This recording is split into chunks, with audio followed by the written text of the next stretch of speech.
বক্তা আছেন, এই ঘটনা এখানে মাঝখানে একটা অ্যাড চলে আসে না, সেরকম অন্য কথা বলছিল, আসে না একটা অ্যাড চলে আসে, তো মাঝখানে অনিচ্ছাকৃত না ইচ্ছাকৃত,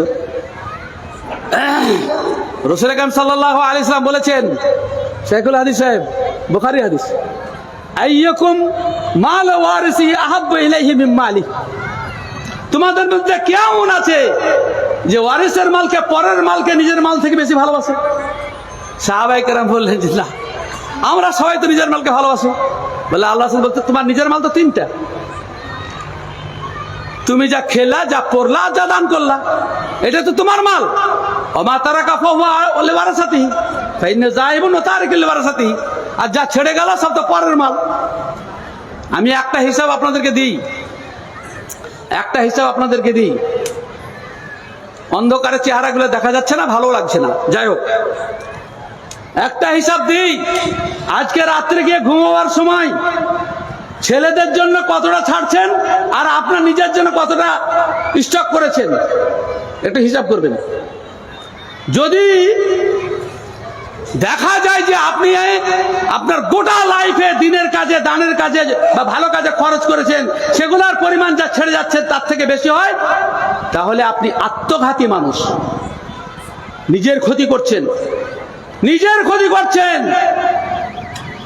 ছেলে ছেলে ছেলে ছেলে ছেলে ছেলে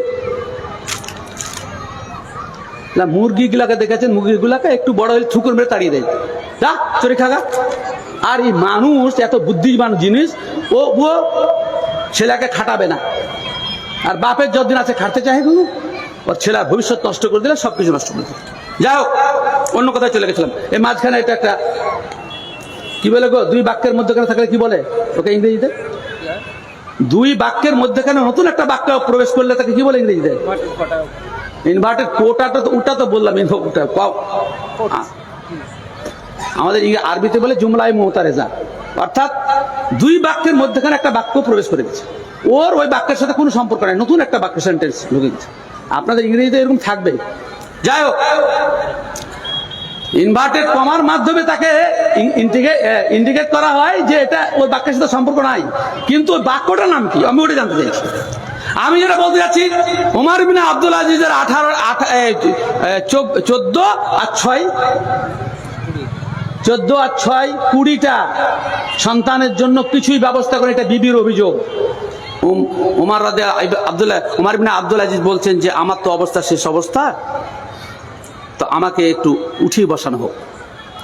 আমি যদি আজ উত্তর না দিয়ে যাই